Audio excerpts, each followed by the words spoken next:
Olá, segunda-feira, 27 de janeiro. No Nesp Notícias de hoje, a gente volta a falar com pessoas que foram atingidas pela chuva da última quinta-feira. Famílias estão hospedadas em um hotel no centro da cidade. Alunos da rede estadual e particular voltam às aulas.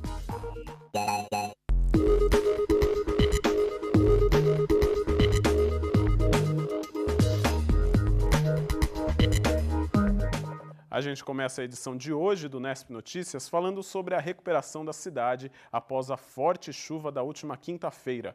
O fim de semana foi de muito trabalho para as equipes da prefeitura e os moradores das áreas afetadas ainda não sabem por quanto tempo vão ficar sem ter onde morar. Na manhã de sábado, funcionários da prefeitura reconstruíram a pista da Avenida Daniel Pacífico, que liga o Bela Vista à Vila Falcão. O local foi aterrado e o asfalto foi refeito no trecho que passa sobre o córrego, para que o trânsito fosse liberado. Parte da ponte desabou na última quinta-feira por causa das fortes chuvas que atingiram Bauru. Em pouco tempo, choveu 10% do previsto para todo o mês de janeiro. Além da ponte, a enchente também fez estragos nos barracos das famílias que moram na favela São Manuel. O acesso ao local ficou alagado. Dentro dos barracos, muita lama e sujeira. Os caramujos vieram com a enxurrada e ficaram espalhados pela casa. A água subiu rápido e não foi possível salvar quase nada. Móveis, roupas, eletrodomésticos, tudo ficou debaixo d'água. Neste outro barraco, a água estragou tudo que havia na geladeira. O nível do rio subiu mais de 1 metro e a lama foi parar em cima do fogão. Depois que a chuva parou e o nível da água baixou, parte das famílias foi removida da favela. Quem ficou tem o trabalho de limpar toda a sujeira e tentar reaproveitar alguma coisa que a chuva não estragou. Do lado de fora, roupas sujas de lama que não servem mais. Dentro da casa, a marca na parede mostra até onde a água chegou. Neste cômodo, os moradores colocaram tudo que foi destruído pela enchente. Pedro mora com a mulher e a filha e perdeu quase tudo em poucos minutos. Quanto tempo demora para limpar tudo que sujou aí? Vai uns 15 dias. Até que a gente tem que trabalhar, né? Tem que fazer uma coisa, fazer outra. Então não dá tempo de fazer tudo de uma vez. Então a gente tem que fazer aos poucos. É o que nós estamos fazendo, eu, minha filha, minha mulher, a gente está procurando fazer isso, né? Fazendo aos poucos. Este outro barraco foi quase todo destruído, até o teto desabou. Pelo menos 3 famílias foram removidas do local. De acordo com o coordenador da Defesa Civil, quem se recusou a sair da favela corre risco de novamente ser surpreendido pelas chuvas. Todo ano nesse período, né, esse local sofre problemas com alagamento, tá? A chuva foi muito intensa, nós tivemos situações que trouxeram mais água para o córrego Água da Grama, como 2 condomínios grandes que foram construídos próximos às suas cabeceiras, e nós vamos ter que redimensionar a médio prazo a rua São Sebastião, onde a passagem é muito estreita, e a própria Daniel Pacífico também. Isso vai ter que ser feito no futuro até para ele poder trabalhar com uma folga na drenagem para não afetar esses locais. Quem aceitou sair da favela foi encaminhado para um hotel pela SEBS. 3 famílias estão hospedadas temporariamente. Elas ganharam roupas, produtos de higiene pessoal e recebem 3 refeições por dia. No entanto, não sabem quanto tempo vão permanecer ali. Eles têm que falar pra gente quanto tempo a gente vai ficar aqui, se eles vão arrumar uma casa de aluguel ou não. Porque não adianta a gente voltar para lá e acontecer tudo de volta. Esta mulher está grávida de 9 meses e perdeu tudo o que havia comprado para o bebê. Eu perdi roupa de nenê, fralda, roupa do outro nenê, tudo que não perdeu lá. Tudo que você está precisando agora? Tudo que eu estou precisando. Só berço de nenê, foi tudo embora. De acordo com a secretária de Bem-Estar Social, as famílias devem sair do hotel ainda nesta semana e serão encaminhadas para uma casa alugada. Além disso, um relatório será encaminhado à Prefeitura ainda nesta semana, solicitando que essas pessoas sejam incluídas no programa Minha Casa Minha Vida. Nós temos que conversar caso a caso e aí depois colocá-los em aluguel social, ver o que é possível fazer em cada família, porque também não adianta nós queremos fazer uma situação e eles não, né? Então nós temos que conversar, essa reunião vai ser feita caso a caso e depois também nós temos um relatório para elaborar, para entregar à vice-prefeita e sugerir a demanda dirigida. É muito difícil uma pessoa passar pelo que eles passaram e depois conseguir retomar no mesmo local. Existe um risco eminente. Então, essas pessoas elas estão em pânico também, né? É isso que eles revelaram para nós. A SEBS recebe doações para as famílias que estão no hotel que você acabou de ver aí na reportagem. Quem quiser ajudar, o telefone da Secretaria é o 14 3227 8624. Vamos saber agora como fica o tempo nesta última semana do mês de janeiro. A meteorologista Rita Cerqueira Lopes tem as informações.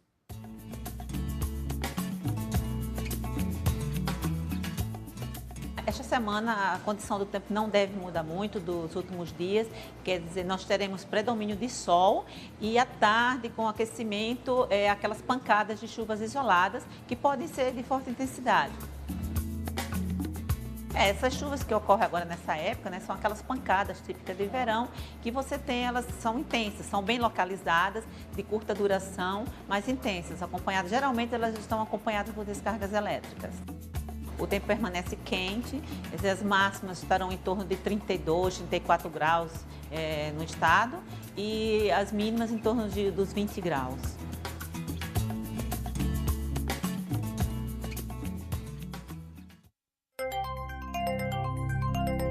Céu parcialmente nublado em grande parte do estado de São Paulo. As regiões norte e oeste são as mais afetadas. Em Bauru, a umidade do ar está em 58%. A velocidade dos ventos é de 3 km por hora. A temperatura mais alta hoje foi de 32 graus. A máxima amanhã deve alcançar 33 graus em Bauru, Agudos e Piratininga. A bomba definitiva do poço Roosevelt 3, instalada na semana passada, apresentou problemas técnicos no fim de semana. Segundo o DAE, a empresa contratada para a construção do poço terá que retirar o aparelho para realizar a revisão do sistema elétrico. Enquanto os serviços não são finalizados, o poço Roosevelt 2, que havia sido desativado após o início da operação do Roosevelt 3, voltou a funcionar para auxiliar no abastecimento de água da região norte, a mais afetada pelo problema. O DAE disponibiliza caminhões-pipa pelos telefones 0800 771 0195 ou 3235 6140. A Secretaria Municipal de Planejamento realiza nesta quinta-feira, dia 30, uma nova reunião para eleger os representantes dos setores 1, 6 e 12 da cidade, que vão compor o Conselho do Município. A medida foi tomada porque não houve candidatos para estes setores nas votações que ocorreram na semana passada. Os interessados podem participar da reunião apresentando um comprovante de residência. A votação começa às 6h30 da tarde no Palácio das Cerejeiras. No site da Prefeitura você confere a lista dos bairros que compõem cada setor. Rápido intervalo agora, ainda hoje uma entrevista sobre as gravações da segunda temporada do programa Aula Pública Ópera Mundi. Mas antes, no próximo bloco, o primeiro dia de aula nas redes estadual e particular. Voltamos já já.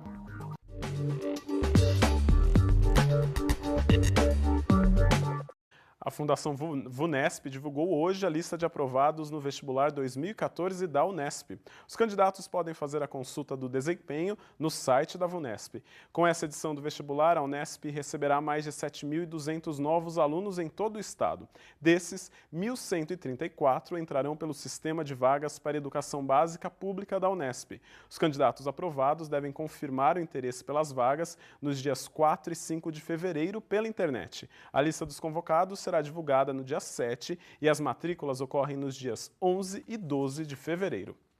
Nesta segunda-feira, cerca de 150 mil estudantes das escolas particulares e também da rede estadual voltaram às aulas em toda a região de Bauru.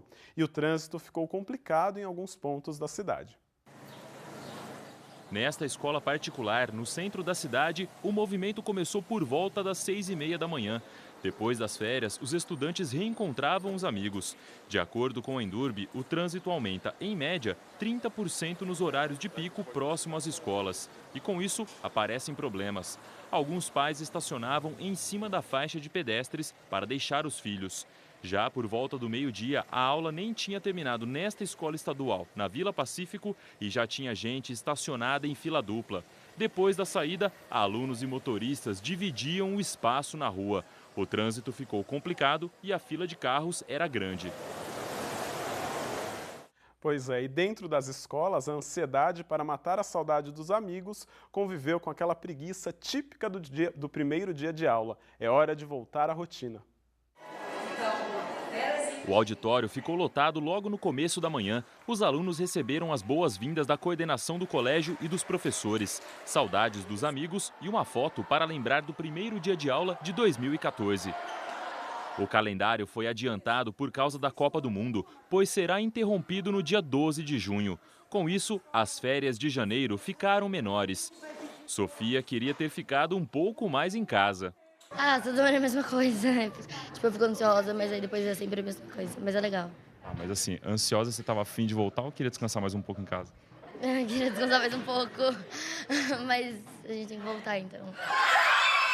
Turma animada e agitada. A missão do professor no primeiro dia de aula é controlar os ânimos da galera e fazer eles prestarem atenção no conteúdo.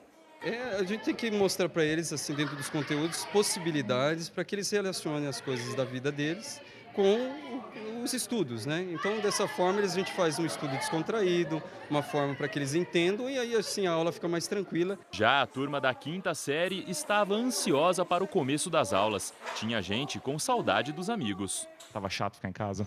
Tava, não tinha ninguém para brincar. Como é que tava ficar em casa sem ver os amigos? Tava silêncio e eu queria vir para cá. Para a professora, o momento é especial. Todo começo de ano exige preparação intensa do corpo docente. Para o professor é uma preparação muito grande, a gente já teve uma semana inteira de planejamento, material, descobertas, é novidade que a gente tem que fazer, alguns acertos nas coisas que a gente já fazia e que davam certo e que a gente propõe novamente. Os alunos voltam cheios de expectativa e ansiedade, mas para a retomada do ano letivo os pais também precisam se preparar. Quanto maior a presença da família na vida escolar, melhor o desempenho dos filhos. De acordo com esta psicóloga, os pais devem participar ao longo do ano todo das atividades dos filhos. O pai conhecer o colégio que ele está levando o filho dele, ter uma confiança nessa equipe que vai acolher, porque ele vai transmitir tudo isso para o filho, nas palavras, na empolgação de organizar um material, de organizar um uniforme e a rotina diária para trazer o filho para a escola. E com a volta às aulas, nesta segunda-feira, as 20 linhas de ônibus que operavam com horários de férias em Bauru voltaram a circular com tabela horária normal. As linhas com essa alteração e os horários podem ser conferidos no site da Transurb ou pelo telefone 4009-1740. Logo depois do intervalo, nosso assunto é o começo das gravações da segunda temporada do programa Aula Pública Opera Mundi. A gente vai conversar com o jornalista Dodô Calisto do site Opera Mundi. A gente volta já já.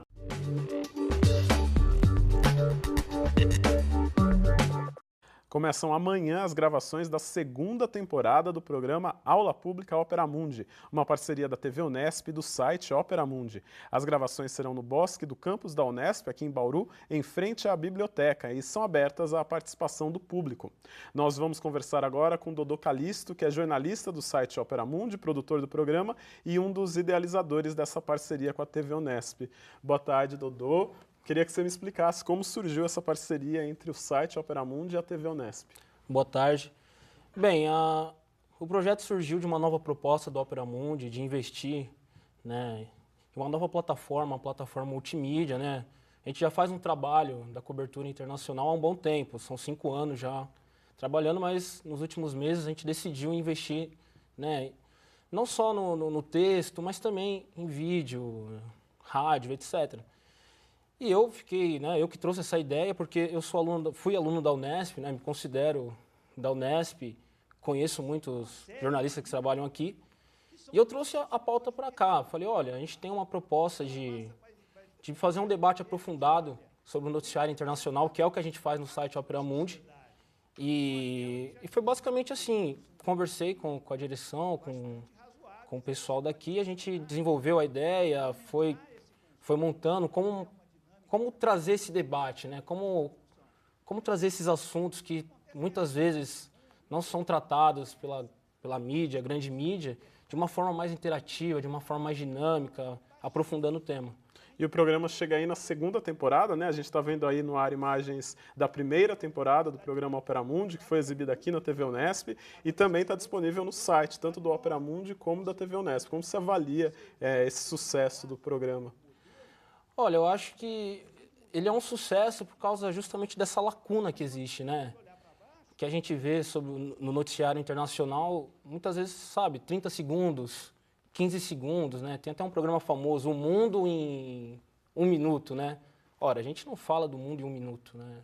Pelo contrário, a gente precisa debater mais, entender o que está acontecendo, a problemática que circunda não só o Brasil, mas todos os países do mundo. Então, eu acho que é sucesso justamente por isso, porque cobre uma lacuna que existe, na minha opinião. E são sempre temas complexos e polêmicos também, né? Nessa edição que a gente vai começar a gravar a partir de amanhã, quais serão os temas abordados? Bem, a gente começa amanhã às 9h, né, no Bosque da Unesp, com o tema legalização do aborto, né? Bem, o tema já fala por si próprio, é um tema que desperta os mais variados sentimentos, paixões. E, assim, o que a gente vai fazer? A gente vai procurar mostrar dados, números. Quem vai falar é a Nalu Faria, que é da Marcha Mundial das Mulheres, é uma especialista que trata do assunto há anos, que pode trazer uma perspectiva super interessante para o assunto. E eu acho que essa que é a intenção, é provocar, né, o debate, mostrar uma outra perspectiva, aprofundar, né? Não é para fazer o senso comum. Nosso objetivo é ir além. Um pouco, né? Exatamente, é ir além. Senão, não era nem necessário. Daí amanhã, legalização do aborto. Exatamente. Logo depois a gente tem o Reginaldo Nasser, que vai falar sobre o Oriente Médio. Mas afinal, o que está acontecendo no Oriente Médio, né? Esse é um bom exemplo. A gente vê com muita frequência explodir uma bomba, atentado terrorista, mas, ora, por quê, né? O que acontece lá? De onde vem essa bomba? Quem são os atores políticos que estão aí? Então, assim, as 2 aulas de amanhã são um exemplo bom, né, de como a gente precisa ir além no debate. Daí na quarta-feira? Quarta-feira a gente tem o Franklin Martins, né, que é ex-ministro do governo Lula, da comunicação social, que vai falar sobre mídia, né, regulação dos meios de comunicação, que é um tema super atual, com o exemplo argentino, né, do Clarim. Logo depois a gente tem o ex-inspetor da ONU, que participou de missões no Iraque, que é o Roque Monteleone, né? E 13h a gente tem o diretor editorial do Opera Mundi, que é o Haroldo, que vai quebrar um pouco assim, esses temas tão políticos, vai falar de literatura, os pobres na literatura. E a gente fecha na quinta-feira, né, com a Manolita Correia Lima falando da educação, de como ela se tornou um objeto internacional, e o Gilberto Maringoni, Venezuela. É uma ditadura ou uma democracia? Temas polêmicos que estão na mídia. Como que é o bastidor de se chegar na escolha desses assuntos?